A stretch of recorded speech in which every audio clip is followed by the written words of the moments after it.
ಆತ್ಮೀಯ ಪತ್ರಿಕಾ ಹಾಗೂ ಮಾಧ್ಯಮದ ಸ್ನೇಹಿತರೆ, ರಾಜ್ಯದಲ್ಲಿ ಕಳೆದ 20 ತಿಂಗಳಲ್ಲಿ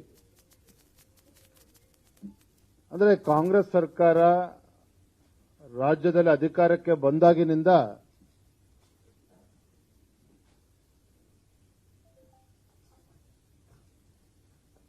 ಬೆಲೆ ಏರಿಕೆ ಅಂತಕ್ಕಂಥದ್ದು ನಿರಂತರವಾಗಿ ನಡೀತಾ ಇದೆ.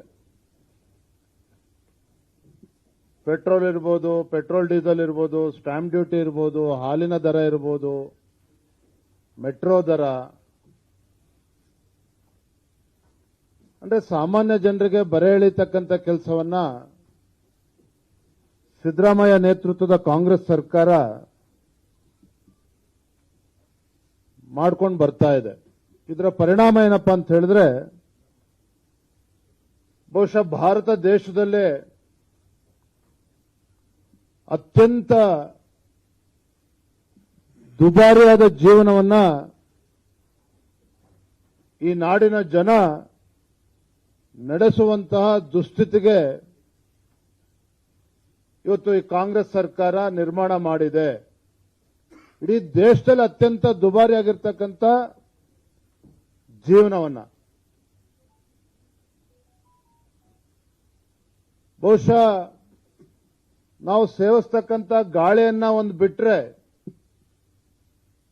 ಇನ್ನೆಲ್ಲದರ ಒಂದು ಬೆಲೆ ಏರಿಕೆಯನ್ನ ನಿರಂತರವಾಗಿ ಈ ರಾಜ್ಯ ಸರ್ಕಾರ, ಕಾಂಗ್ರೆಸ್ ಸರ್ಕಾರ ಮಾಡ್ಕೊಂಡು ಬರ್ತಾ ಇದೆ. ಸಾಮಾನ್ಯ ಜನರ, ಬಡವರ, ರೈತರ ಒಂದು ಸಂಕಷ್ಟವನ್ನ ಅರ್ಥ ಮಾಡ್ಕೊಳ್ತಾ ಇರ್ತಕ್ಕಂಥ ಈ ಕಾಂಗ್ರೆಸ್ ಸರ್ಕಾರ ಯಾವ ಮತದಾರರು ಕಾಂಗ್ರೆಸ್ ಪಕ್ಷಕ್ಕೆ ಆಶೀರ್ವಾದ ಮಾಡಿ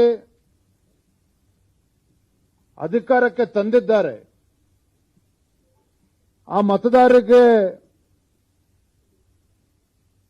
ವರದಾನ ಆಗೋ ಬದಲು ಒಂದು ರೀತಿ ಸರ್ಕಾರ ಶಾಪಗ್ರಸ್ತ ಆಗಿದೆ ಅನ್ನೋದನ್ನ ಈ ಸಂದರ್ಭದಲ್ಲಿ ನಾನು ಹೇಳೋದಕ್ಕೆ ಇಚ್ಛಪಡ್ತೇನೆ. ನೋಡಿ, ಬೆಲೆ ಏರಿಕೆ ಅಂತ ಹೇಳಿದ್ರೆ ಎಲ್ಲ ವಿಚಾರದಲ್ಲೂ ಈಗಾಗಲೇ ವಿದ್ಯುತ್ ದರ ಪ್ರತಿ ಯೂನಿಟ್ಗೆ ಏಪ್ರಿಲ್ 1ನೇ ತಾರೀಕಿಂದ ಪ್ರತಿ ಯೂನಿಟ್ಗೆ 36 ಪೈಸೆ ಈಗಾಗಲೇ ಜಾರಿ ಮಾಡಿದ್ದಾರೆ.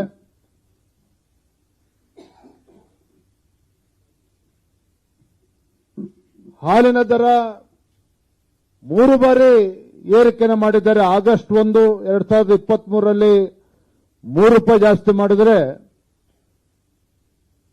ಜೂನ್ 25, 20, 24ರಲ್ಲಿ 2 ರೂಪಾಯಿ ಜಾಸ್ತಿ ಮಾಡಿದ್ರು.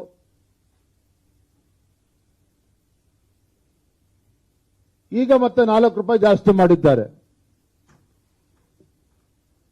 ಪಾಪ ಬಡವರು ಇನ್ನು ಸರ್ಕಾರಿ ಆಸ್ಪತ್ರೆಗಳಿಗೆ ಹೋಗ್ತಾರೆ ಚಿಕಿತ್ಸೆಗೋಸ್ಕರ, ವಿಶೇಷವಾಗಿ ಗ್ರಾಮೀಣ ಭಾಗದಲ್ಲಿ.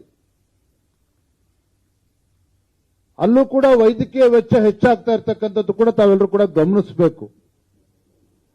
ಹೊರರೋಗಿ ನೋಂದಣಿಗೋಸ್ಕರ ಹಿಂದೆ 10 ರೂಪಾಯಿ ಇದ್ರೆ ಅದನ್ನು 20 ರೂಪಾಯಿ ಏರಿಸಿದ್ದಾರೆ. ಮರಣೋತ್ತರ ಪ್ರಮಾಣ ಪತ್ರ 250 ರೂಪಾಯಿ ಇದ್ರೆ 300 ರೂಪಾಯಿ ಜಾಸ್ತಿ ಮಾಡಿದ್ದಾರೆ. ವೈದ್ಯಕೀಯ ಪ್ರಮಾಣ ಪತ್ರ 250 ರೂಪಾಯಿ ಇದ್ರೆ ಅದನ್ನು 300 ರೂಪಾಯಿ ಜಾಸ್ತಿ ಮಾಡಿದ್ದಾರೆ. ವೈದ್ಯಕೀಯ ಮಂಡಳಿ ಪ್ರಮಾಣ ಪತ್ರ 350 ರೂಪಾಯಿ ಇದ್ದದನ್ನು 500 ರೂಪಾಯಿ ಜಾಸ್ತಿ ಮಾಡಿದ್ದಾರೆ. ದಾಖಲಾತಿ ಶುಲ್ಕ ಜಾಸ್ತಿ ಮಾಡಿದ್ದಾರೆ. ಲ್ಯಾಬ್ ಪರೀಕ್ಷೆ ಶುಲ್ಕ ಜಾಸ್ತಿ ಮಾಡಿದ್ದಾರೆ. ಅಂದ್ರೆ ಜನಸಾಮಾನ್ಯರು, ಬಡವರು, ವಿಶೇಷವಾಗಿ ಗ್ರಾಮೀಣ ಭಾಗದಲ್ಲಿ ಇವತ್ತೇನೋ ಸರ್ಕಾರಿ ಆಸ್ಪತ್ರೆಗಳಿಗೆ ಹೋಗ್ತಾರೆ,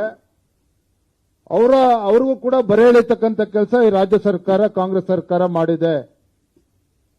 ಮತ್ತೊಂದು ಕಡೆ ಮುದ್ರಾಂಕ ಶುಲ್ಕ, ದತ್ತು ಸ್ವೀಕಾರ ಪತ್ರ 500 ರೂಪಾಯಿ ಇದ್ರೆ ಈಗ 1000 ರೂಪಾಯಿ ಮಾಡಾಗಿದೆ. ಅಫಿಡವಿಟ್ಗಳು 20 ರೂಪಾಯಿ ಇದ್ರೆ ಅದನ್ನ 100 ರೂಪಾಯಿ ಜಾಸ್ತಿ 100 ರೂಪಾಯಿಗೆ ಏರಿಸಿದ್ದಾರೆ. ಕ್ಯಾನ್ಸಲೇಷನ್ ಡೀಡ್ 100 ರೂಪಾಯಿ ಇದ್ರೆ 500 ರೂಪಾಯಿಗೆ ಏರಿಸಿದ್ದಾರೆ. ಮಾರ್ಟಿಗೇಷನ್ ಏನಾದ್ರು ಮಾಡ್ತಾ ಇದ್ರೆ ಅದು 100 ರೂಪಾಯಿ ಇದ್ರೆ ಅದನ್ನು ಕೂಡ 200 ರೂಪಾಯಿಗೆ ಏರಿಸಿದ್ದಾರೆ. ಪ್ರೊಫೆಷನಲ್ ಟ್ಯಾಕ್ಸ್, ವೃತ್ತಿಪರ ತೆರಿಗೆ 1200 ರೂಪಾಯಿ ಇದ್ದದನ್ನ 2500 ರೂಪಾಯಿಗೆ ಏರಿಸಿರ್ತಕ್ಕಂಥದ್ದು. ಮುದ್ರಾಂಕ ಶುಲ್ಕವನ್ನು ಜಾಸ್ತಿ ಮಾಡಿದ್ದಾರೆ, ಬಸ್ ದರ ಜಾಸ್ತಿ ಮಾಡಿದ್ದಾರೆ, ರೈತರಿಗೆ ತೊಂದರೆ ಕೊಡಬೇಕು ಅಂತಾನೆ ಬೀಜಗಳ ಅದನ್ನು ದರ ಜಾಸ್ತಿ ಮಾಡಿದ್ದಾರೆ, ನೀರಿನ ಸುಂಕ ಜಾಸ್ತಿ ಮಾಡಿದ್ದಾರೆ, ಪೆಟ್ರೋಲ್ ಡೀಸೆಲ್ ಬಗ್ಗೆನೂ ಕೂಡ ಜಾಸ್ತಿ ಆಗಿರ್ತಕ್ಕಂಥ ನಿಮ್ಗೆಲ್ಲ ಗೊತ್ತಿದೆ. ಒಟ್ಟಾರೆಯಾಗಿ ಈ ರಾಜ್ಯ ಸರ್ಕಾರ ನಾಗಲೇ ಹೇಳಿದಾಗೆ ಜನಸಾಮಾನ್ಯರಿಗೆ ಅಥವಾ ಮತದಾರರಿಗೆ, ಯಾವ ಮತದಾರರಿಗೆ ಆಶೀರ್ವಾದ ಮಾಡಿ ರಾಜ್ಯದಲ್ಲಿ ಆಡಳಿತ ನಡೆಸೋದಕ್ಕೆ ಅವಕಾಶ ಮಾಡಿಕೊಟ್ಟಿದ್ದಾರೆ, ಆ ಮತದಾರರಿಗೆ ಒಂದು ರೀತಿ ಶಾಪ ಕೊಡ್ತಕ್ಕಂಥ ಕೆಲಸ ರಾಜ್ಯ ಸರ್ಕಾರ ಮಾಡ್ತಿದೆ ಬೆಲೆ ಏರಿಕೆ ಮೂಲಕ. ಹಾಗಾಗಿ ಜನಸಾಮಾನ್ಯರು ಪರದಾಡ್ತಾ ಇದ್ದಾರೆ. ಈ ನಿಟ್ಟಿನಲ್ಲಿ ಇವತ್ತು ಭಾರತೀಯ ಜನತಾ ಪಾರ್ಟಿ ಒಂದು ವಿರೋಧ ಪಕ್ಷವಾಗಿ ಈ ರೀತಿ ಒಂದು ರಾಜ್ಯ ಸರ್ಕಾರ ನಿರ್ದಾಕ್ಷಿಣ್ಯವಾಗಿ ಬಡವರಿಗೆ ಬರೆ ಎಳಿತಕ್ಕಂಥ ಕೆಲಸ ಏನು ಮಾಡ್ತಾ ಇದ್ದಾರೆ, ಇದರ ವಿರುದ್ಧ ನಾವು ಹೋರಾಟ ಮಾಡಬೇಕು, ಪ್ರತಿಭಟನೆ ಮಾಡಬೇಕು. ಈ ರಾಜ್ಯ ಸರ್ಕಾರ ತೆಗೆದುಕೊಂಡಿರ್ತಕ್ಕಂಥ ಈ ನಿರ್ಧಾರದಿಂದ ಹಿಂದೆ ಸರಿತಕ್ಕಂಥ ಕೆಲಸವನ್ನ ನಾವು ಮಾಡಬೇಕು, ಹೋರಾಟದ ಮುಖೇನ ಅಂತ ಹೇಳಿ ನಾಡಿದ್ದು 2ನೇ ತಾರೀಕು ಏಪ್ರಿಲ್ 2ನೇ ತಾರೀಕು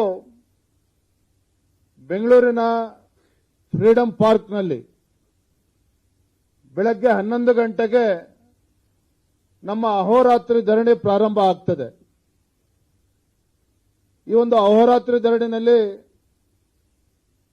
ನಮ್ಮ ಪಕ್ಷದ ಎಲ್ಲ ಶಾಸಕರು, ವಿಧಾನ ಪರಿಷತ್ ಸದಸ್ಯರು, ಮಾಜಿ ಶಾಸಕರು, ಮಾಜಿ ವಿಧಾನ ಪರಿಷತ್ ಸದಸ್ಯರು, ಕಳೆದ ವಿಧಾನಸಭಾ ಚುನಾವಣೆಯಲ್ಲಿ ಸ್ಪರ್ಧೆ ಮಾಡಿರ್ತಕ್ಕಂಥವರು, ರಾಜ್ಯದೆಲ್ಲ ನಮ್ಮ ಪದಾಧಿಕಾರಿಗಳು ಮತ್ತು ನಮ್ಮ ಜಿಲ್ಲೆಯ ಎಲ್ಲ ಅಧ್ಯಕ್ಷರು, ಕಾರ್ಯಕರ್ತರು ಕೂಡ ಭಾಗವಹಿಸ್ತಾ ಇದ್ದಾರೆ. ಈ ಒಂದು ಅಹೋರಾತ್ರಿ ಧರಣಿ